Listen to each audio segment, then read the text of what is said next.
I told you I'd see you in a few weeks.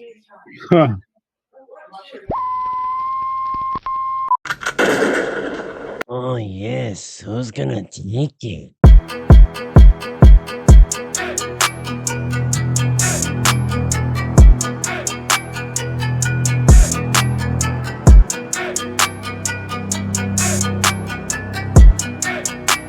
Welcome to the Any Given Sunday podcast, the official podcast of the Any Given Sunday Fantasy Football League. I'm your host, Rebel Scum, joined with the regular pod crew to recap the semi-final round of our Any Given Sunday playoffs, maybe your playoffs too. Before we get into it, let's introduce the squad, starting with the 2024 consolation bracket champion, Siebert Frogs. Congratulations. Look at that. The new championship, does that take precedence over the four real championships? Well, I don't think we were just talking about this before the pod. I don't know if I've ever won one before, but I enjoyed it. I do want to say rest in peace to one of my favorite baseball players of all time, Oakland A's legend, Ricky Henderson, man. Rest in peace, Ricky Henderson, Bay Area. Great. And you know, I we could get into it, man, but I felt like I had to do this for the league. You know, after all the collusion, all the help that the Queef gave his cousin this week, it was only right that I take down the Swallower. I had to give him one last Queef to swallow this season. Well, go ahead, Nick. I'll let you introduce. All right. No, I was just going to ask before I moved on, I was just going to ask the commish if this championship ring is a cock ring or if it's like what kind of ring is it going to be? You know, what do you get for that? It is Boo size, so it could be a Boo size cock ring. I don't know. It's like a pinky toe ring. You know, it's a navel ring. It's funny to hear Lennon call it a consolation championship for all the times that I won it. Anytime I called it a consolation championship, it was corrected immediately. What's the correct name? I'm sorry. Consolation winner. Consolation winner. I will accept that. Third keeper. Congrats. The winner of the losers. Hey, third keeper is that's vital. Anyway, no, no, I got much respect for winning the consolation. I will never forget the years that was my playoffs for years. And so I cherish those wins. I mean, yeah. Hey, so wait, when was the last time you were relegated to the console? Like, how long has it been since you've been in that playoff series? This is for Coop, right? 4 or 5 years? Like the 2 years before I started like winning. So like what, like 4 or 5 years ago? 6 years ago? 3 years. We're going 3 years. Yeah, like 4 years ago, 4 or 5 years ago. Yeah. Worked well, out. Boom. There it is right there. I mean, let's just introduce the Quan here, trying to cement his legacy and his claim, the argument he's been making all season long. I am a dynasty. I am a dynasty. This is a dynasty. Well, this is your chance, Quan. How you feeling? Man, love, respect, community, and the dollars too. It is feeling good. Third year in a row in the championship. Not an easy thing to do. Take it from somebody who spent many years at the bottom. Not all the way to the bottom. I've never finished last place, but finished many years out of the playoffs, struggling to win. But yeah, I am definitely humbled to make it here 3 years in a row. And I just want to say, man, great fucking game by Jamon, my opponent. He would have beat anybody else. But I mean, this team is just, man, this team's on a mission, man. It's crazy how many crazy victories that I've gotten this year and how this team has pulled out wins. It's great. But Jamon's team was like incredible this week, man. But this was the first time I ever started a perfect lineup all year. And I mean, many players maxed out, but it's just it just hit at the right time. So hopefully it carries into next week, but anything can happen, man. I don't know how many times NJC has outscored me this year, but I'm sure it's like neck and neck, so anybody could win this game. So anyway, Scum, are we still doing introductions? Yeah, I was gonna say anything can happen on any given Sunday. Thank you so much for that, Monologue Quan. series. And it usually is with Quan. You know, I mean, at least he's consistent with it. He The always reminds Buffalo us. Bills. The Buffalo Bills are back for the third year in a row. Let's try First to. of all, the Buffalo Bills never won. Cross. Get it right. The Buffalo Bills never won it. So Let's try to get past the finish line. Let's see. get it right. We'll see here. Yeah, and finally, of course, NJC, the defending champ, maybe our next back-to-back champ, establishing his own little dynasty here, going for his third ring. How you feeling this week? Man, I can't even tell you how I'm feeling this week because I'm just now calming down from the stress and anxiety from last week, man. Like, I didn't sleep. Y'all know when you go down the rabbit hole of projections and what you think is going to happen, man. In the 23rd hour, I text Lennon to swap out the Chiefs for the Cardinals. It turned out to be a great decision, man. It was hectic. So, shout out to the Curse for an excellent season. I mean, the only team to go over 200 points, and then last week 170. Great trades through the season. Always seem to be a step ahead. I mean, I'll be honest. I didn't think I'd be having this conversation for next week. I thought it was a wrap last week, man. But the team, thankful to the team. Saquon feasting. Thank goodness for that Eric Dickerson record, bro. I think that's what's keeping him competitive. But the matchups are looking okay, man. So I mean, of all the people to have to play in the Super Bowl, I think both Lewis and I are both happy that it's each other, so we can get whatever this rivalry of ours out again. We can get it out again. The rematch, Tyson The Holyfield rematch. too. Dude. Oh, Yeah, man. to be fair, I didn't think you were going to make it out of this past week either, NJC, but you fucking squiggled and jiggled your way out of this one yet again, finding your way back to the top of the mountain. And I want to talk, since you guys are the only two teams left, you guys are kind of Tyson Holyfield, a couple of two different styles of teams that were built together. Quan reminded us last week of the synergy that his team has had over these seasons, being together, keeping these rookie contracts, getting the right rookies, making the playoffs, keeping the keepers. And looking at his roster right now, this is basically a draft day roster, save maybe for the defense. But everybody here, one way or another, started the season on Quan's roster, where NJC, your roster, a little more mix and match, and some of your keepers were waiver wire gems. This is why I think you're the waiver wire king. And we've got a homegrown dynasty, two really different styles. And I see it as a coin toss, 50-50 here. This is where the butt cheeks are real puckered and you're trying to squeeze every last drop out of your team. This is and as you mentioned, it's a week long.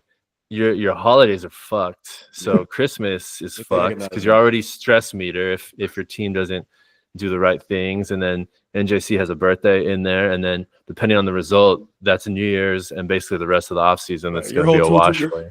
2025 is either going to be great or shitty after. Yeah. Well, on a positive note, a birthday and Christmas gift to NJC, he does not have to pay league fees this season. Oh yeah, because no matter what, I'm in the money for. We will Actually, just the funny deduct thing- it. No, I want to We address will that. deduct it from your cash price. No, I actually wanted to address that. I actually got to a point where I felt that it would be superstitious. I was preparing to pay like this week, no matter what. Hey, all season, 16 weeks of preparation. Hey, y'all know I'm superstitious. I was like, wait, let me not rock this boat because I might be headed. Wow, that's what it was. Yeah. Superstition. No, I mean, There- you can ask Coop. You can ask Coop. In the 10 years I've been in here, never have I not paid a fee this late, ever. So I was like, wait a minute, let me just roll with this because I'm starting to get a little momentum. But yes, I'm in the money, so I don't care about All that. right. I need pay dirt. I need 4 keepers. Hey, to follow up on what you were saying, Nick. Yeah, Yeah, me and NJC got two totally different styles, man. To some of the other outside teams looking, yeah, I make very few moves during the in season, very few during off season. Most of my team is grown straight from the draft and my rookies. That's just and it's worked for longevity because we're always kind of in it, and win or lose this week, I have a fourth keeper, along with three pretty good rookies under contract coming What do you back. mean win or lose, Quan? It's win or nothing, Quan. Come Hey, on. You know what? I'm just a humble opponent here. Speaking of Just humility, a humble, chill guy. NJC, did you go 0-30? It didn't seem like you were checking messages, no responses. He was done. Yeah. I long for the days when we used to talk. Now everyone on these big time games goes completely silent. I'm just there talking to myself. Too much It stress. wasn't personal, Frog. The last time I checked the thread before a matchup with the curse, he sent Scrooge McDuck cursed at me, and I lost by 1 point. So I did not want to give any. I didn't want any of the energy coming off that thread to mess up my mojo. Like it was. Yeah. Well, the curse busted his load 1 to 2 weeks too early, man, because he came back down to earth this week. You called it, man. You called it. You said last week 200 down to 170 down to I might have a chance, and yeah, dude. Well, he was trending in the wrong direction, and Quan, I mean, is this your highest output of the season? 188.5? I think so. Yeah. What a game to save for one of the most crucial games of the entire season. Yeah. And when we get into it, man, I don't know, obviously wise to bench Joe Mixon, but Jonathan Taylor, man, vintage Jonathan Taylor, 46-point game. I didn't see that coming. I'd like to thank you for posting the 50-50 game tracker there, because right after you posted that was pretty much it. You got to catch it in the moment, right? Because you don't know where it's going to end up. But in that moment, there had to be a puckered butthole because there was 150, Jamal was on fire. There was some serious stress going on, but yeah, dude. I think we talked about it last week. Nick was kind of hinting to it. I really was going to bench Taylor and play Mixon because I had to play Brian Thomas Jr. Man, did I get lucky with him? I mean, he is, man. But I had to play him. And as time went on and research was going on, I started tilting towards maybe I should bench Mixon, and then I just did it. And I mean, thank God. Even if I think I'm looking at the points, I think I could have won without Jonathan Taylor, but it would have been close. It would have been close. Yeah. 40-point swing, but it would have been really close. Yeah. But that's crazy. And he's got the Giants next week, so hopefully he brings it back again.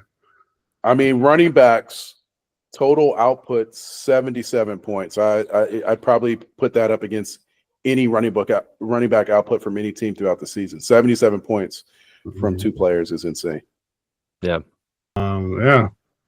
That was it. And man, just BTJ, I can't, man, that dude, that is who I'm most happy about is Brian Thomas Jr. That is I mean, you know how it feels when you hit on a rookie like that's unexpected. And on the flip side, it's painful to like see that hit and just look back and be like, fuck, man, I could have just chosen that at any point 3 times, 4 times. I think I might have had 4 picks before you got him, or maybe it was 3. But either way, it's painful. It's painful that it goes to you too. The fact that you can take those risks because of the talent that you've built up, it also means you could take a risk on a guy like Blake Corum, and it doesn't hurt you because you hit on this other guy. And shout out Blake Corum, man. I don't know if you guys have seen this. It's called The Cost of Winning. HBO Max. There's a documentary on this. I think it's St. Francis Academy in Baltimore, Maryland, where Blake Corum went to high school. So you could check it out, man. It's a young Blake Corum in his high school days, pre-Michigan, 4-part series. Good story about a football team out of Baltimore. Yeah, he may be the one player that I mean, that's had like a really dismal, rookie season behind Kyron Williams. But I mean, dude, his talent level though, man, he's got serious talent, and you can see it every time he carries the ball. I mean, shaking and baking, finding the holes. He's just playing behind an elite player. Unfortunately, he got drafted to a team where he's playing a dude in his prime too. So it's not going to get any better. So I'm going to hate to drop him, but unfortunately, yeah, but that dude is good, man. Yeah, he's a monster ready to break out. I'm going to assume no one's seen this documentary. You could see some of his highlights from high school, and clearly he was a man in Michigan, man. So it'll be his time at some point. Wow. Yep, I know it will be, and that's why I am making preparations. Every time, like, I turn on the game and I see number 22 in, and I'm just like, get out of the game. And then he ends up at 1 point, and I'm happy, but I know he's coming. I'd pause. I know. Dude, Sorry, man. That was fantastic. You're still getting 20.5 points. You're getting pretty good output from Kyron Williams. So capitalize. You got one more week to capitalize on it, man. I don't think Blake Corum's coming. No, I don't think he's coming this season. Pause. I don't think he's coming this season, but yes. I don't think it's coming next season either, man. Oh. You got some time. I got some time, man, but the thing is, it's funny, and they're very close in age too, man. So it's not. Yeah, like, we got time. I think though, you kind of alluded to it, Nick. I think that going forward, I may adapt a little bit of Quan's strategy to start kind of building a little bit of a better team and stop being so wily with picks. I am getting tired of like going all in on a pick and then having to rebuild for a couple of seasons and try to get lucky off the waiver wire. It's been a successful strategy, but long term, I can just see the demise. So I think I'm going to try to, make some interesting moves in the next draft. So I can I definitely need to use some contracts. I have 0 contracts out right now, so I might be borrowing my good old buddy's strategy and trying to do a little hydroponic home grow. But speaking of that, go ahead. Go ahead, Froggy. No, I'll tell you though, man, it comes with risk. For every player I've hit with, I can name 5 that I didn't, man. Tank Bigsby, Trey Sermon, y'all remember Tajay Sharp? The list goes on and on. I have failed to go on my back. Go ahead, Nick. No, with that being said, I actually was going to ask NJC what this roller coaster must feel like because of the way you've set up your team, you really are looking at the waiver and then just looking really on matchups where I'm not saying Quan isn't doing that, but Quan, I imagine you know there's a lot of players that are just locked in. Yeah, maybe he said and forget on a lot of slots. He is set and forget. So yeah, what I mean, what's that? How's that been week to week? That's pretty. It's rough, bro. It's rough. It lucked out this week. I mean, every week there's an injury, right? I mean, that's the thing about playing a game like this. It happens, unfortunately, to be an injury every week or something changes, right?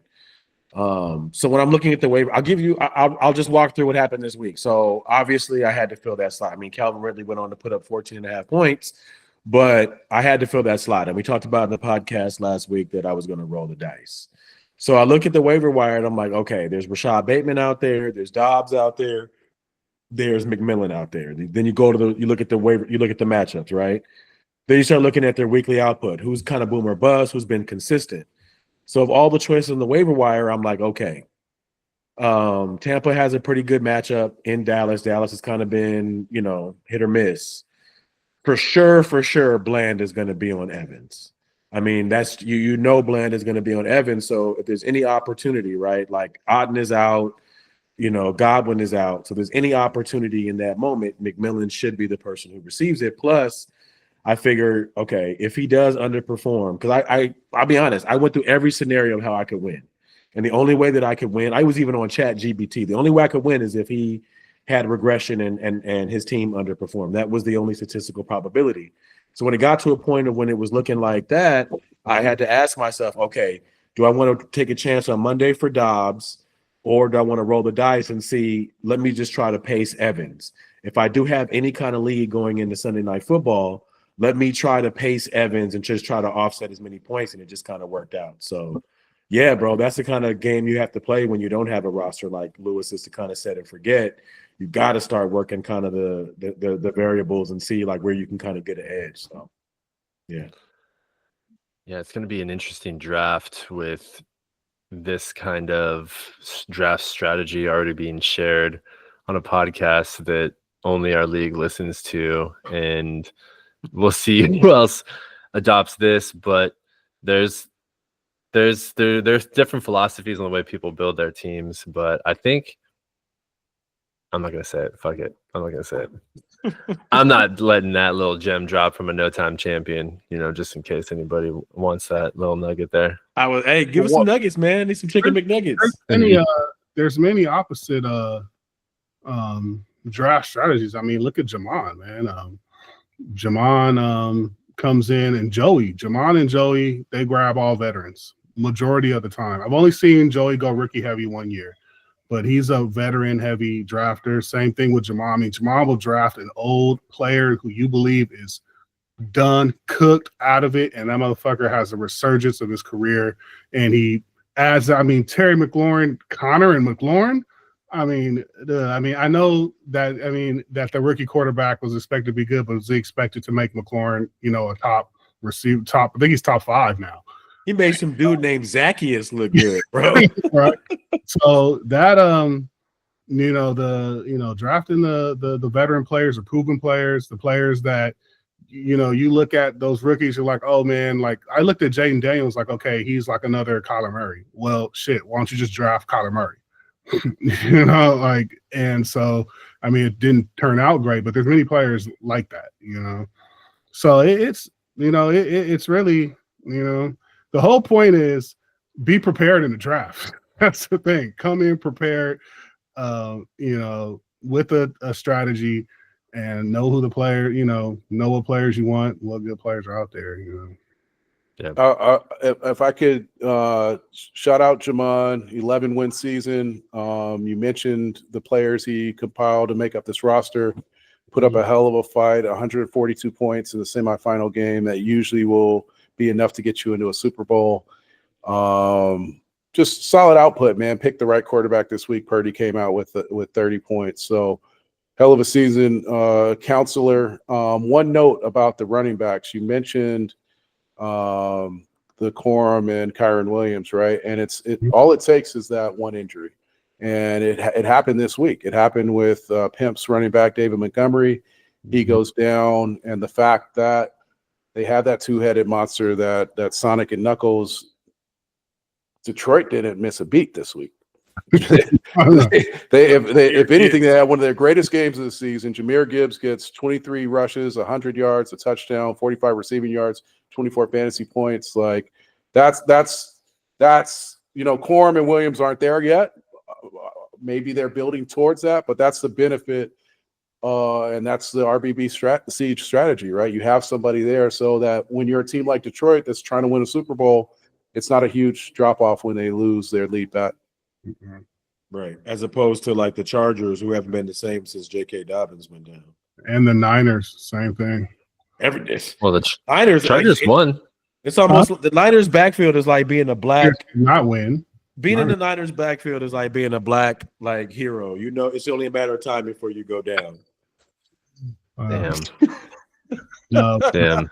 Yeah, Corum and Kyron are the same. They're like the same player, except biasedly, I believe that Corum has a little bit more wiggle than Kyron, but Kyron has more power for sure. Wait. So how'd you find out about that wiggle, Lou? And that power. Just wiggling and jiggling. He been in training camps. Oh man, that's terrible. Jamal, man, another player I felt him, another old Sutton. He had Cortland Sutton on his team. Dude, I looked at Cortland Sutton's his game log. The dude's been putting up double digits all year, 15, 16s. Bo I mean, Nix. all of these players were like old trash. And dude, he grabbed McLaurin, Sutton, and Connor, and and Connor. Dude, So yeah, Jamon should have been in it, man. Like you said, 142. Brock Purdy was the only player that I felt like I had a real big advantage, and he only scored 1 point less than Joe Burrow. Yeah, man. I really thought he was going to go to the Super Bowl this year too. He's got the counselor's touch. He seems to rejuvenate these old motherfucking players. And Cortland Sutton was really kind of the underperformer, and Hawkinson too, who I think has only been back for a few weeks, but and he missed a couple. Hawkinson missed a couple of decent plays last night on penalty, and just he had some missed fantasy points. It could have gotten Scum, worse. did Voodoo tell you about the counselor's touch, or are you speaking from personal experience? I'm just looking at what he does every fantasy football season, sir. I don't know what kind of hey, you said the counselor's touch, have. man. I'm just repeating what you just said. I'm not familiar with the counselor's touch. I'm trying to bring some original phrases here. I don't want to use Midas and cliche shit, man. You gotta bring in this sus sus imagery, touch. man. That sounds like a Netflix special, The Counselor's Touch. I think they should. Yeah, man, that's stranger danger right there. All right. Yeah. Sorry about that. Truth to you, Ruth. That happened at Camp Crystal Lake. There was a couple of those there. Hard fought season, and unfortunate for Joey. He put out the good game and JC on the thread, and I felt pain in that. I felt some real pain in that, because he went 215. He went 170, 175, 180 last week, and then just the fucking curse hit the curse. Just got him. Damn. Yeah, man. All you prepare. He had all that depth, and then you put up a stinker in the most important game, man. Josh Allen, and rightfully so. Lamar's having this insane season, and then you get all these pundits coming out saying that it's Josh Allen's year for the MVP, and I'm not mad at Josh Allen only scoring 13 points and losing to Lamar Jackson in the AGS playoffs. I don't like that they do that either. That's a statement. Lamar Jackson has been proof, man. They've been ignoring Lamar LJ. Like, anytime I've been watching, obviously I watch every game of the Ravens. And like, any opportunity they can to give Josh Allen the nose, they'll do it, even if he doesn't deserve it. And yeah, he did some crazy stuff, throwing the pass, flipping it back to himself. But like you said, man, I think Lamar needs to get his just due. That's a good dude, man. Man, dude, I'm scared. That's the one player, man. Him and Saquon on your team. It's like, dude, those dudes could easily put up 60, 70 points with just the two of them. And yeah, the good news is next week, hopefully Jalen Hurts is back, and I can get some. So I need Saquon to do his job. I need Lamar. Lamar has Houston with Deontay Johnson. Y'all saw that today, I'm sure. I was looking at your matchups, Lou. I mean, Jonathan Taylor. I think Burrow has a decent matchup. He plays the Broncos. Yeah, the Broncos, one of the best defenses. I've been looking at that. They've been kind of the last couple of weeks. They've been getting scored on, dude. I mean, I'm hoping Chase Brown has a better game, obviously, but these players know they're in the fantasy Super Bowl, so we'll see. Yeah, I think the good thing is we don't have only player that I think may pack it in is CeeDee Lamb. It's the only player I'm worried about. Yeah, I was because he wasn't going to play that game the rest of the game yesterday had they not scored that last touchdown, because he came in to keep it to kind of end the game, right? So he may be done, but that's a decision to make. But everybody else their teams are still playing for something. So it's going to be one of those. I mean, last year in the championship, I think we put up both of us over 150. Well, hopefully we can do that. Hopefully it's gonna happen something like that again. I got to get my defense right and figure out some shit because Drake London had a hammy, so we'll see. Short turnaround too. I mean, it's Christmas Eve. You got to wrap some gifts. You got to sip on some eggnog or whatever the fuck you do to celebrate your Noche Buena. And then you got to roll it around again on Christmas Day. As the first game is the first kickoff at 10 a.m. Pacific time. That'll fuck you up. I forgot about that shit on Saturday. Fortunately, I wasn't playing, but still, I missed I missed the kickoff because of it. No, yeah. Hey, shout out Rebel Scum. You had the Joe Woomy type off day in the postseason with 142 points. Highest score of the season, Scum? If I'm definitely in third place.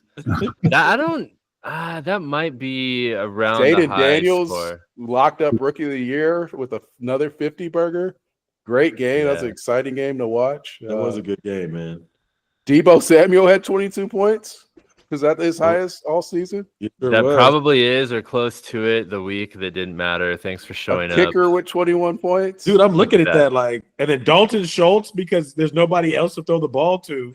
Hey, man, So seriously though, like I was so pissed that Dell caught that touchdown on my Chiefs defense, but after his knee blew up, bro, that was like one of the best catches I've ever seen. Like, hey, Yeah, I'm onto it. dude, get well soon, Dale. You're a phenomenal dude, man. That was a good catch. yeah, I didn't. Thank God I didn't see that knee injury. I They saw didn't show CJ it. Stroud. I saw him reacting on the sideline, and I imagine it was terrible. This 142 point output does speak to the boom and bust nature that my team was this season. And I also just I think it actually solidifies the fact that I can put together a good roster. They just don't want to show up when I need them most. They just hate me.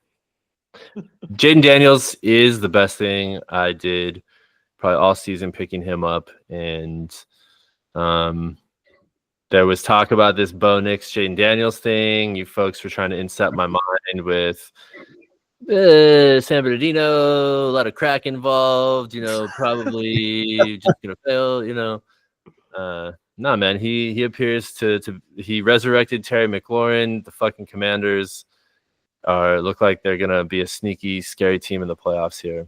So Yeah, man. that's cool. 1,000 rookie contracts, and we'll see what happens, man. Terrible. I can't believe the season's actually coming to an end, and the AGS Super Bowl is right around the corner. Starting Wednesday, day after tomorrow, man. Dude, it does, right? Hey, I still got Christmas shopping to do. I got to worry about these damn lineups. What's Christmas shopping to do? Well, I got a little bit more to do myself, man. But one of our hosts, both of our hosts playing in the Super Bowl, NJC, one of those. You got a new segment you wanted to tee off this podcast, and try it out before it becomes a permanent thing next season. Okay. Yeah, let's workshop it here. Let's workshop it live now with our one audience member. CZ, that's for you. Thank you. All right, so we're gonna this will be a nice little beta test. This is called NJC's Top 3.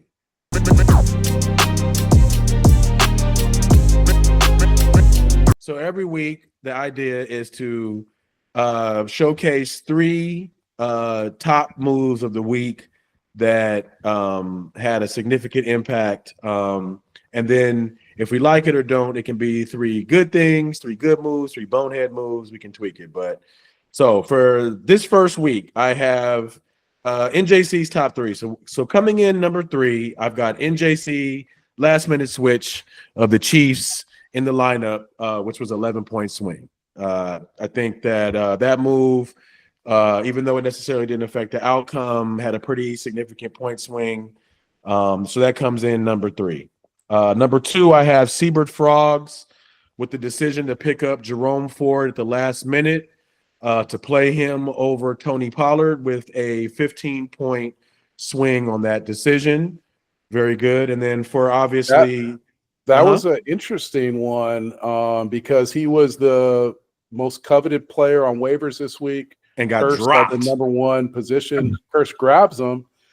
But then it's that wealth of talent, right? So he goes into the game with an illegal roster. He has to drop somebody. and it Dropped fell into 21 my points. lap, man. A week after I missed the alert for Rico Dowdle, I jumped on that one super fast. Yeah, man. And that put was him in the starting lineup immediately. that definitely contributed to the win, although it probably wouldn't have been a huge difference without, but that choice was a difference of 15 points. Good choice. Before And you hold on, NJ, huh? I was gonna say, Coop, that may actually be a keeper depending on what happens with Chubbs in the offseason. Potentially, man. He was fun to watch, even if he was just a 1 week rental to help me He ran all over that. become damn the shit. consolation winner. But yeah. Let me just say that I had him for all the weeks Chubb wasn't around, and No. He didn't do the same work. I mean, maybe they upgrade their offensive line and get a real quarterback. That'll probably help out a lot. So stay tuned. Yeah. Good pickup. So NJC's top 3 coming in at number 1 obviously goes to the ambassador of Quan for making the decision to bench Joe Mixon over Jonathan Taylor, and that led to a 39.5 point swing. So that definitely gets the award for the week. Good job, Ambassador Quan. Yeah. Nicely done. I like that segment, man. That JT, that lineup. Can you imagine if you would have just fucking left him on your bench for some dumbass reason? Watch You would have shit happen. Oh, that's scrutinizing. Excruciating. Excuse me. I've seen you smile through a lot of pain and a lot of ridicule, but that one would have been a tough one. Oh man, no. Because I don't know if you leave JT on the bench, do you win this week? I still win By a couple points, but less than 10 points though, right? Like 5. I would have won by the last minute run by A-Chain at the end. I would have won by a half point, I think, because Taylor gave you 46 and it's 188 to 142. So I think you would have. You got to count the points Mixon would have got. Oh yeah, for sure. So roughly like about under 10 points, like 7 points. Like I said, it probably would have been a thing where I would have had a 1% chance of winning, and then A-Chain breaks for that big run at the final hour on Sunday night. Yeah. Either way, it was a great moment. So good job on the decision, man. That led to number 1. If you looked all, I don't know if you guys saw during the week, he was on the bench all the way up until very close to game starting. So you've got the I saw you had Mixon in. You've got the magic 8-ball, Quan. What a lineup he set this week. just remember, you got to do it again. That's the only time all season I've started a perfect lineup. So no, I don't have the magic 8-ball. But and if we could switch lanes here for a minute, the benefit that you'll have this week, Quan, is that you can have 100% focus on your own team for the first time this season. So that's got to be a relief, a monkey off your back. You don't have to manage the Queef Swallowers anymore. I've put it into his season. I noticed this week that there were very eerie transactions made within an hour of each other, almost as if you guys were at the same house, making free agent moves. He has never been active on the waiver wire until this week, the week he's going up against me in the consolation finale. And, I don't know. Kudos to Queef if these were all his own moves, but, he swept me in the regular season, and I think he was talking about frog legs on the thread and posting memes that I guess were funny to some people. It was like a picture of like 6 frogs or something. I didn't really understand it, but he probably came into the week very confident, and I had to shut that door on him, man. I had to teach him a lesson that regular season wins just aren't that meaningful. It's about what you do in the postseason, even if it's a consolation, man. So Queef Swallower, in the end, you talked about frog legs, but in the last week, it was my frog leg that ended up deep in your arsehole. So enjoy the off season, and I'll see you at the draft. I wanna piggyback on that one and just point out that Quan was on a bye week last week and maybe had a little more time to invest. And this week, he had the game going, and he might have said, "You're on your own, little fella," and because the last 4 weeks, hottest team in the league, watch out, hottest team in the league. He's like, "Oh, Time's Time's playoffs up. are calling. Time's up. Sorry about that. On my own, plug in Kendrick Miller. Plug him in. Let's bring Marvin Harrison back off the bench. He actually called me. He's like, Coop, you got to swap in Juwan Jennings. I'm feeling good about Juwan Jennings. 4 points. Yeah. And what did he leave on the bench? Didn't Tajay Spears put up 14.5? Tajay Spears, Josh Downs had a decent game. 13.5. It just wasn't enough, man. The Quan will only take you so far. It just wasn't enough to get you quite to that mountaintop of the losers. Who's gonna deliver the next level defensive matchups? That's where the Quan comes in, and he just puts a little frosting on the cake. I'm sure he does put a little frosting on the cake. Hey, you missed one, NJC, in your top 3, man. Is I went out knowing playing the matchups, man, and feeling good about the Falcons matchup against the Giants. Locked them up last week pre-waivers, and 25? That was a 27-point swing. Falcons over who had been trusty all season, Broncos D, but I benched them, started Falcons D. That honestly is the game winner right there. Yeah. You know what? I did miss that one. Two pick sixes, couple sacks. Atlanta absolutely did the damn thing. Not that you should be focusing too much on the consolation game, but that was. Because Atlanta was a good pick. I just felt like Pollard. Because Pollard shouldn't have had a bad. I know he was a little injured, but that game should have been in Pollard's favor. Luckily you benched him because Spears ended up putting up those 2 touchdowns, but that's the position I was losing the most sleep about going into this matchup because I really wanted to get the third keeper, and it was a coin flip between Pollard and White. It has been the last month. So when I saw Ford there, man, I couldn't. I was walking the dog. I almost dropped my phone. I couldn't make the move fast enough, man, to get because he was an automatic lock. No, I hear you, dude. When manna from the heavens falls, you got to be quick to pick it up. But I feel like, yes, Atlanta was a good pickup, but I think, was that you, Lou, who alluded to not only was that a good pickup of the week, but technically that could be a keeper that stays on the team and does more going forward. So I think they had the bigger impact. But yes, your defense pick was great. Absolutely. Yeah. I think you could have not started Atlanta and also not started Puka Nacua and still won that game. Well, the queef came back down to earth, man. There's only so long you can live off of that queef energy, man. Queef energy. It's what? Shout out to queef energy, big queef energy. From my experience, when you're putting out the queef energy, you're actually doing something right. Now, in fantasy football terms, probably not, but in life terms. They say on the flip side that the mileage, there could be a lot of mileage on that that thing that's making the queef because it's the gape causing the queef noises there. The lack of a seal. Hey, shout out to Queefs who had a nice run at the end of the season, man, and not so much tread on the tire. He doesn't have much tread left, but he's Queefs. He will get his name. The Oops Baby's back. And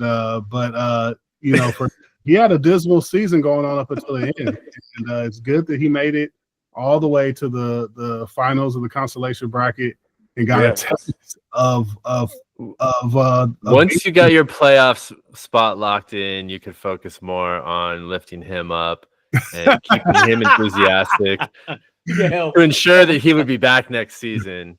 As a matter of fact, hey, I want to give a shout out. Oh yeah, I'm sure he'll be reckoned with. I'm sure. Shout out to the Las Vegas Raiders for forgetting they had to lose that game and actually winning. So right. Enjoy Giants. New York Giants, #1 pick. Let's go. I don't want to see that at all. Let's go. I know Coop is happy. I wanted to see Shador and Dion take over Vegas. That would have been just. It would have been Black America's football team, dog. And that's why they didn't let it happen. That's why the Raiders won last night. Thank you, Raiders are going to Raider. Thank you. Hey, so all y'all need now. You don't want to upset. You don't want to upset a black coach going into what could potentially be his last game because they'll win games that they're not supposed to. It's not the first time it's happened. Yeah. How did they upset Antonio Pierce? Did I miss something where somebody said something Didn't about you him? guys just say Deion Sanders is taking his job? I didn't. What do you I mean, mean? not Raiders Nation. That's Lou what and Lou Lou wants. I did. want him to go to New York. I didn't say anything People about were Antonio Pierce. literally wanting his team to lose so they could draft a new quarterback who's coming with his dad as the coach. Right. Maybe. So he was Maybe. like, "Fuck you And guys! now- Here's a win. Now you don't Here's have to a worry about win. that problem." Right. I'm gonna. only- I'm keeping my Maybe. The job. only person. Yeah, Well, hey, that's I'm still holding out hope for Travis Hunter. You know, I mean, we'll still end up with maybe a top 3 pick, and maybe we can. Hey, we land could Travis do a Hunter. whole episode on this Travis Hunter situation, man. No, I hate to say it, but I've been looking at articles that show him coming out as like the 5th wide receiver prospect. Like I'm talking about his personal issues, man. This is I haven't seen something this bad in a long time, man. With his little female drama. What? I'm not up on this news. We're Well, done talking about NJC and Quan. breaking news. Let's get the Good luck, social commentary going. What's going on? Good luck, guys. Oh, We got about it's- 15 minutes here.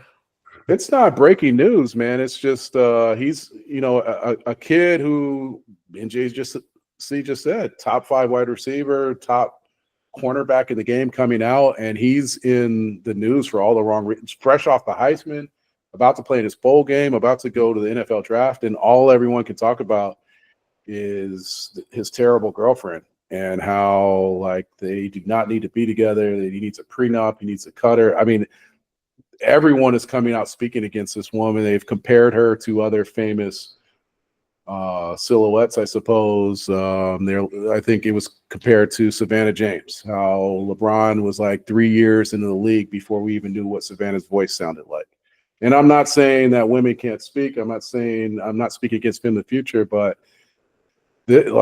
we should not know this much about a college relationship.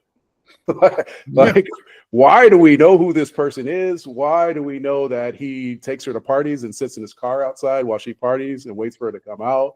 Why do we know that she's not his type? Why do we know it's just too much, man? And it probably speaks to their age and to this generation with social media, man. And we just have way too much access. Yeah. And there's a lot of people who've been in Travis Hunter's shoes, maybe not athletically, but I mean, there's been comedians that have come out to offer advice. There's been celebrities. Laugh if you want to, man, but Bow Wow came out and did like a 30-minute monologue on how there was a time where he was the man and he was smashing Sierra and everybody else, man. He was like, take it from me, like, you need to drop this chick before the real money hits. So I don't know, man. Not necessarily. If you guys haven't heard about it, I don't know how much we could talk about it. I haven't heard about it, but that I need to read into it now. It sounds juicy. I'm looking at some tweets and stuff now about it. So I guess like there's some video out there of her dancing and twerking on this dude's lap or something like that. But I mean, she's first of all, we don't know how long ago that is, and she's a college student. Like, come on, dude. Yeah, but I mean, I'm just saying, none of us were top NFL prospects, and which one of us had girlfriends that was twerking on other dudes in college? A lot of us. Not me. Maybe you did. Oh. Negro, please. you didn't keep a tight grip on yours. Sorry. So all your girlfriend, you're the only one that they ever twerked with. And this was pre. Hey, I didn't say. Hey, there's no video. There's no video of any girl who was NJC's girlfriend or Hey, associated. because you should know. They had cameras back then. That's But why there's no video. I'm gonna say no. I'm sure. Juan, you should know Oh, how a top draft pick, how tight he should keep his ship, because you are the rightful and justful owner of CD Lamb, who had the greatest draft night video. And I mean, all his girl did was like reach for his phone, and he said, absolutely not. And we've never heard from her. She's gone. We've never seen her again. And his This teeth girl- his teeth are the whitest they've ever been since. This girl is causing all kinds of drama for Travis Hunter, man. It's a time where Travis should be celebrated. He is at his height, man. We should be talking about some hood rat who's twerking on Colorado Rappers Laps. This girl is his fiance, but I just feel like that. Yeah, it's a fiance too in college. What are you? I know Fiance? for sure. Like Terrible. no, like it's dumb. But I think there's Bad move. more of a higher level of respect for some of these, white players when they're coming to places with their girlfriends is looked at more like it's a relationship. Or what was that girl who was like a model that ended up doing like Carl's Jr. commercials when her boyfriend The Alabama quarterback. Alabama. No AJ one. McCarron? Yep. Wasn't that Yeah, like, and his girl was like super hot. She started getting Yeah, but commercials. that's because she was in the crowd with a smile on her face. I think it's the Raiders' old broadcaster, Brent Musburger or somebody shouted. Musburger. He's like, "Who's this beautiful snow bunny in the audience?" We're not getting it. It's anger on I the believe you sideline. said, look at the tits on that one. It's anger on the sideline during his senior day. It's Right. he won the Heisman Trophy, and Dion has to nudge her to, you're supposed to stand up. You're supposed to clap for your dude. Like, it's the signing session after the Heisman. I'm tired of sitting here watching you sign autographs. When are we getting out of here? And then it's all the negative stuff that's coming out. I didn't know about all. I didn't know all the stories. All I saw was twerking videos. That sounds Like, toxic. She's a kid. She's dancing. She's like dancing at a nightclub. It hasn't been the greatest look, man. Nah. I advise all young men to watch Better Call Saul or The Shorts, whatever you want to do, and just find yourself a Kim Wexler out there. And if you know, you know, because Kim Wexler was a real one. Saul, Jimmy McGill wasn't shit. He wasn't shit, and Kim Wexler was like the most gangster chick. She stood up for this dude till literally it almost cost her fucking life. And I know that's a bit of an extreme example, but I'm telling you guys out there that there are women out there like that. You just got to find yours. That's the point, Nick. That's the point, right? We all have dated more women than just the woman that we married, right? And there's a reason that you married your wife, Nick. There's a reason you married your wife, Lou. Yeah. There's a reason I married my wife. There's a reason that there's a high bar for NJC for what he's looking for before he puts a ring on a woman's finger, man. And yes, did we all date women that might have twerked on somebody else's lap? Probably. But there's a reason you picked your wife. There's a reason you put your wife on a pedestal. There's the work. It's the way she represents you, your family, that you could be proud of. You know, if I happened to be with my wife and I was Travis Hunter, like, I would expect her to be handling herself a lot differently than this woman is, man. It just hasn't been a good look. They're young, you know, she has time to mature. But messing up his career early, you know, it's like, man, I hear what you're saying, Coop, you know. She's fucking up the bread. I am not quick to judge this chick for the media slander that she's getting. I mean, that shit happens. You know, Scott, you got to do some research, Quan, and then come back next week, man. We've done some research. I mean, have you guys watched the Aaron Rodgers documentary? No, I loved it, man. I loved it. And I full perspective on Aaron Rodgers, and you get a lot of his perspective of during the times when the media was slandering him. And it's just really hard to judge people from what the media says, people that you don't know, you know. Well, I wasn't going to make the Aaron Rodgers, Travis Hunter girlfriend comparison. I had a whole another way of bringing in Aaron Rodgers to this conversation. That's a leap. I think you're right, Quan. You cannot absolutely base your opinion on what you see here. Everything's manufactured and curated a certain way. Mm-hmm. But we also know a bit about Travis Hunter's life story. And I think given that this other thing's probably a very real thing, and there's a reason why a person like this can leech onto a person who comes from a situation like that. I think there's a common thread there. And I'd be willing to bet where there's smoke, there's fire. Because do you think he's the only college athlete out there who has a girlfriend that maybe? I doubt it. And I think other girls are playing their part the right way. You know? 100%. Well, most and like, you know, like when, you know, the examples that we're given, most play their position from a smart perspective where they see the future and they build them up. Savannah James. Others, this one seems to be one who, you know, is doing it through manipulation and a trauma bond. Those, you know, that's all that's going to do is sink the ship, and there's going to be no money for her to get from him. So, like Coop said, I hope he wises up. I hope somebody in his camp locks him up or Every time I've heard for many years that this does not exist and it's ridiculous in 2024. They really need to have like some type of financial seminar, or some type of intake in the NFL. It's like you go to the combine, you do this, you do that. They do, but it doesn't seem like, or like a life coach or like a choices coach. Because if you've watched the Aaron Rodgers special, it was a real life reimagining of what happened, where Chris, who's the Vikings, or Chris Carter, is talking to the rookies, and Aaron Hernandez is in the room, and he talks about his own experience when he was coming into the league. And I think Aaron Hernandez made a joke about, like, what would you do in this scenario? He's like, I'd jump out the window and I wouldn't get caught. They do these things, right? But it's just unfortunately just that, one or two or three times when they first get drafted, and they need that continuing education. And he has Dion.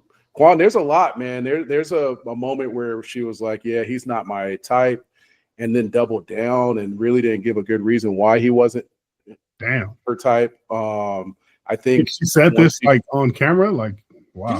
Hey, man, there's some man haters out there. You can look at her and look at him and kind of tell, but still, whatever. Now he's he's about to be. It sucks though, because if he's already making these bad decisions before the money comes, like you said, I hope somebody intervenes, because if it isn't her, it's gonna be somebody else. That's what I'm saying. I've never seen an athlete at his peak.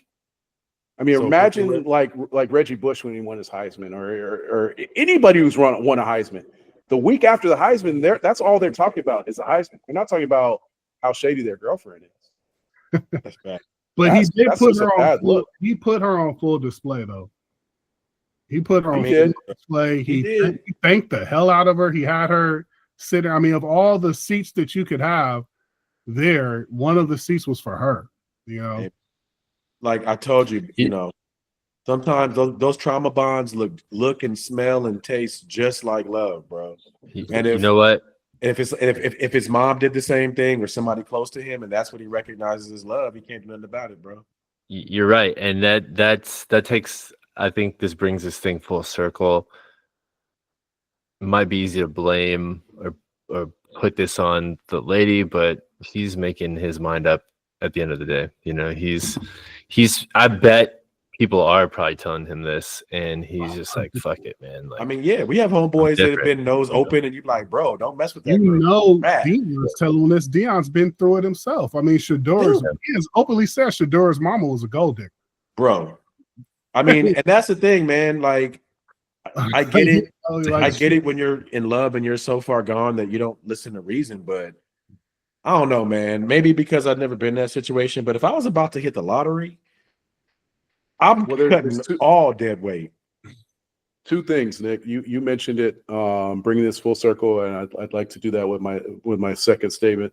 But you guys also mentioned Dion, and there is also video footage of Dion talking to Travis Hunter, and he takes about 7 books, and he said, "I'm gonna write the prenup for you, dog. Like, your prenup needs to be this solid clad." And he was specifically talking about that girl. But to bring it full circle, it's impacted members of AGS, man, and we do have one new name for the Bussy that kind of talks to this, man, and it came up in hanging out this week, man. And the new name, it's only one this week. It's Airbnb. Airbnb is the new nickname, and that stands for air balloons and barcodes, man. And don't make those mistakes when you're in that trauma bond and you're loving on the wrong person, man, because the right person air balloons through that. That was air balloons and barcodes. And barcodes. Airbnb. Oh my God. Travis. Oh my Travis. God. Don't Hey, do if you scan the We've seen this barcode, happen before. If you scan his barcode, does it go to the Amazon site to sell the book? Is that what it goes to? Oh, that's clever, dude. That would be that's dope. That's a great idea. Air balloons and barcodes. I'm You sorry. should do a QR code on the back of his neck. There's a lot of fun. Wait, what is it called? Gook Eye. What do I love so much? Gook Eye Jizz Gobbler. Gook Eye Jizz Gobbler. That's a good one, but And Viet Cool. I think it's got to be that 3-slap proposal. That's 3 slap. What did you say? Just got slapped. Slapped by I a just got tiger. slapped. I just got slapped on the Talk about me on the pod one more time. A little elf just came and snatched your microphone. I like Jenny's barcode. You've Because been naughty, man. I feel like with her name in it, Jenny's barcode. Like when you throw her name, Hey, Airbnb, that has some staying power. Well, we have plenty to choose from. I'll be sure to show up in San Diego with a top 5 or 10 list, and we'll go from there. But it was that magic of, it was BC, Lou, and I in a room, and within 60 seconds, we came up with Airbnb. We're just like, it's got to have the barcode, it's got to have the bloated, and it's got to be catchy. It just comes together so quickly, man. Yeah, So that's why we always like, whenever whenever we get together, the last place name, it makes it creates itself. Like it every year it creates itself. But I love this bit every week having some type of name to add to the list. That is hilarious, dude. Can you imagine them having to explain what that name actually means when the other owners have, like I just want to know. No, I think if the episode when it gets out at home, like, what does Airbnb stand for? All black and balls. I like all black and balls. all black and The balls. queefs, the foreskin flavors. That won't happen. Strong. That'll never get out of the house, man. That'll never get out of the house. Hey, but speaking of name changes, Lou said Queef's going back to Oops Babies. Do we embrace Oops Babies, or is he Queef Swallower forever? Oh, I'm gonna call him Queef until he gets to the playoffs, even if we haven't put it in place yet. That is a great rule, and it will be in place at this draft, and it will begin extending grandfather clause in with the Queef Swallower. Hey, speaking of, so I had a conversation today with a buddy of mine who was going over what his last place punishment is for their league, because he came in 11th out of 12th and he was happy that he escaped it. So it's crazy. You got to run 2 miles, eat 4 hot dogs, and do some crazy shit. But the hardest part is the last place gets to pick last in the draft. That I was like, that kind of stood out. Like, that's interesting. We're not going to do it, but I just Are think they a our last redraft place- league?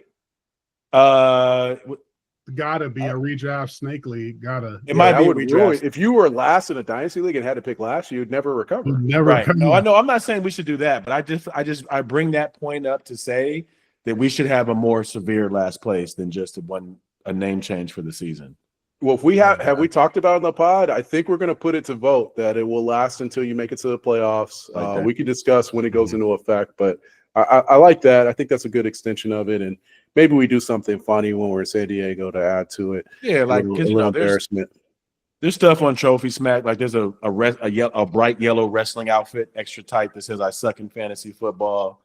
But we need buy-in, one man. midget show. We need the people to show up, man. We need Dominique to hang with us the whole weekend. Like, you can't just. It's not gonna be funny if we come, we laugh at him for 3 hours and he disappears for the rest of the weekend Or and the you rest of the don't show season. up at all. Coming to Santa Barbara. Coming There's to no San obligation. Diego on a Saturday is not a good idea. There's no obligation to, he doesn't show up at all. So I don't see. If we had 100% participation every year, I could see something like that. But Yeah, we got. If we're going to switch topics, I just want to say 2 things pod related. We talked about this pre-pod. Just want to get it on wax. I did the deep dive into the bye weeks. This is the 16th time now out of 18 years of AGS that the top 2 teams seeded, the bye teams, are not facing each other in the Super Bowl. Curse did not advance. Only Quan made it. So that has remained a strong statistic in our league throughout the history. And the second thing is shout out to you guys, man. Our hosts from season 1, episode 1 to what are we on? Damn near episode 20, man. NJC, Quan, our hosts are in the championship game.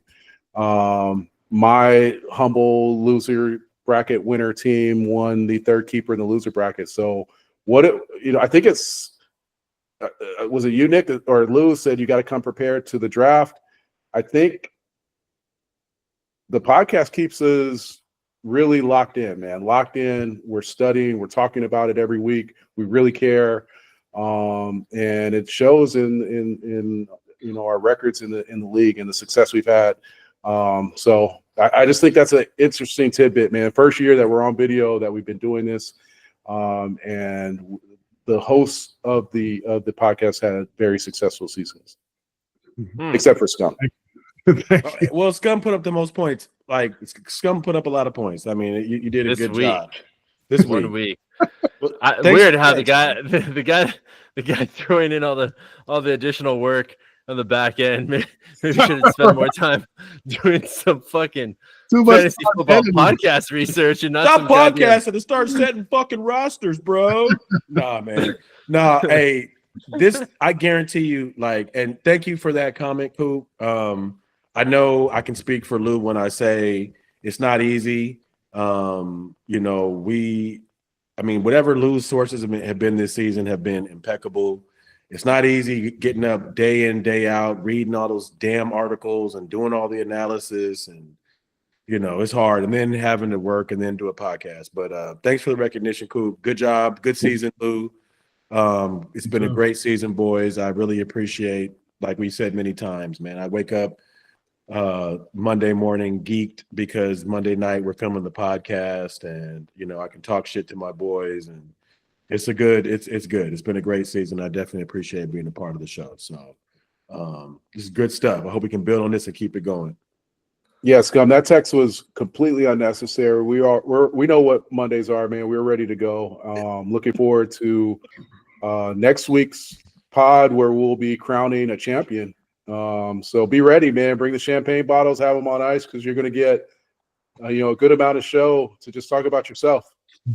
One of us has been doing it all season, so it's going to sound like every other episode. But then we have interesting. Man, it is going to be. You know what? It's gonna be championship week, and I'm appreciative to be here, man. Like, win or lose, I'm just grateful to be in the championship. A lot of blood, sweat, and tears. It's always great to carry it over the finish line, but I'm humbled and I'm grateful to be here. And again, this is the best fantasy football league I think anybody can be a part of. I was literally talking about this right before the podcast about kind of the dynamics of our league, and to watch the person's face go like, oh, y'all really? Yeah, we have a really good league, and I'm appreciative of you boys. And it'd be great to bring home a championship next week. But it's just great being able to have something that me and my boys can do every week, and laugh about, and kind of we got a good thing going, man. Absolutely, yeah. we got a great thing going. We got Quan, who would have shit right now.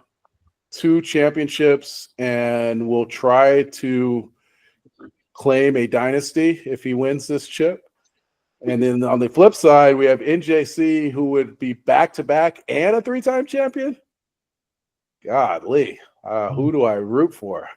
Well, you continue to do what you do. Root against me, because every time you do, get closer.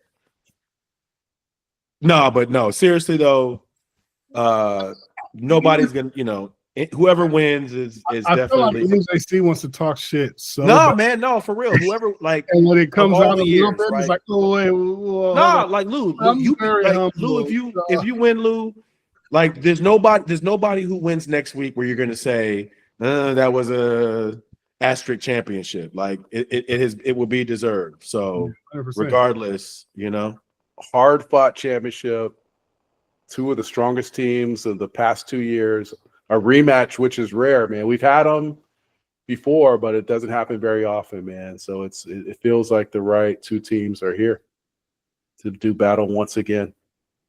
Tip of the cap. Good luck to you, sir. I'll see Two light-skinned monkeys battling for our bobblehead.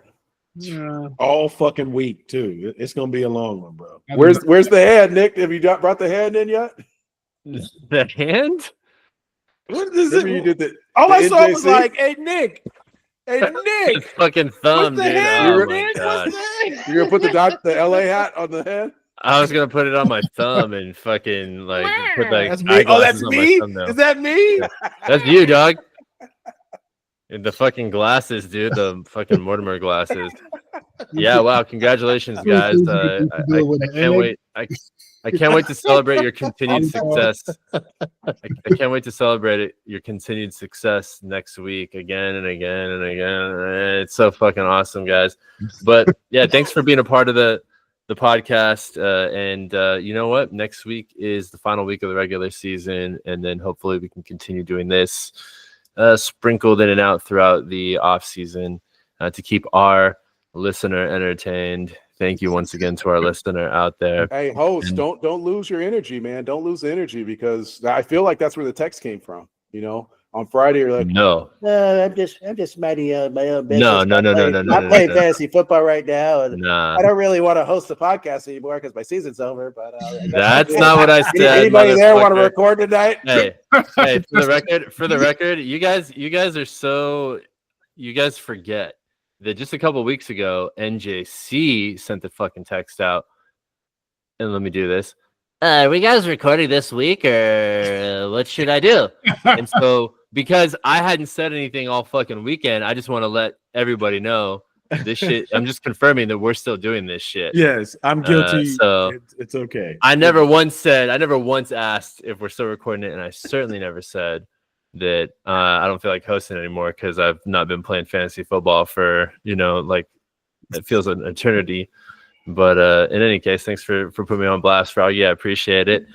That's been about an hour. Anybody else want to talk some shit or throw some? hey, I want to shout out Matthew Bourdonnais, who designed the shirt that Rebel Scum's wearing tonight. He's a great artist in Los Angeles, man. That's a dope shirt that he made. A few of us have it. You'll probably never hear this, Matthew, but great work. Probably never hear this. You'll most likely never hear this. Shout out to the Lakers, down by 3 to the Pistons at home with 30 seconds left. Great job, Lakers. Anyways, for the any given Sunday, NJC. Oh, sorry, Nick. I just want to NJC. You've inspired me with your hat all season and your supervision sticker there, man. You probably can't see it because my camera's kind of bootleg right now, but it's a you got a bag. You can't see it. You got a bag under the tree. It's a supervision Christmas here, man. We went over to the shop. Nice. If anybody's looking for last minute Christmas gifts, they've got great merchandise on Slauson right across the street from Somerville, and they're doing complimentary gift wrapping, man. So I went in there, man, and they took care of me. One-stop shop, man. I completed most of my Christmas shopping in their store. Hey, that's good, man. Keep it, a neighborhood community business, keeping the dollars in there. Thanks for supporting, man. I know Gavin and family would be happy. So we appreciate that, man. Word, man. Supervision. I love myself a nice little neighborhood boutique store where they got sneakers. Obviously, they got the hoodies and the sweatshirts. They sell no sneakers, man. It's a proprietary brand. Similar to Fear of God, they got like a 2 different level. They got a studio brand, kind of what I'm wearing, the studio brand. I mean, the merch is sick, bro. Like, you see the merch is sick in colors, and then they got the regular Supervision brand. So 2 price points. Can't beat it, man. In my opinion, it's in that supreme space. Word, man. Some real, if you know stuff. Here's up close. This is what the wrapping looks like, man. Oh, and man, that's sick. The family member is going to be excited, man, to get it. So yeah, very clean. Good stuff. Very clean. Merry Christmas, fellas. This is Christmas week, the Christmas episode, the gift that keeps on giving, fantasy football all season long. Any given Sunday fantasy football league. You heard it here, the best fantasy football league in the United States and the world, wherever they play fantasy football. This is it, the podcast week, round 2 recap with the pod squad, Quan, Frogs, NJC, Rebel Scum, and we'll recap the Super Bowl next week. Someone will be the champ. All right. Consolation champion!